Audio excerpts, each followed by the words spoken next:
Hi, this is Dr. Nels Sampatacos with Pro Sport Orthopedics, and I'm going to give you a brief overview on rotator cuff tears. So the rotator cuff consists of four muscles that connect the shoulder blade or scapula to the arm bone or humerus. Individually, they allow for rotational movements. In reality, they're really all working together in a very coordinated way that allows for more complex motions of the shoulder, but they let the arm bone raise up and rotate around, essentially. Unfortunately, the rotator cuff tendons are pretty susceptible to tearing, and that can happen just as part of normal aging or following an injury. Depending on how that happens, as well as a number of patient-specific factors, such as what are their current biomechanics, what are their activity demands, what is their age, all of these things together create a lot of variability in terms of the symptoms that people actually experience. So some patients may have a diffuse ache around the arm area here with occasional sharp pains with certain activities. Other patients will have the sense of weakness. And a common symptom would be disruption of normal sleep patterns. So patients will wake up, with pain in the shoulder. Our treatment recommendations are also largely based on those factors. What are the demands that one is asking of their shoulder? How long have their symptoms been present?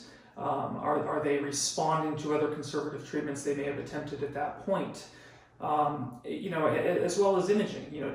What is the nature of their rotator cuff tear? Is it something where we would anticipate things would likely get worse quickly, within the coming few years, or is it unlikely that that their tear is going to progress? Those factors all play into our recommendations for treatment, and this may include rehab and rehab alone. It might include occasional use of certain types of injections that can, in some cases, help promote healing. And in other cases, we might be recommending surgery.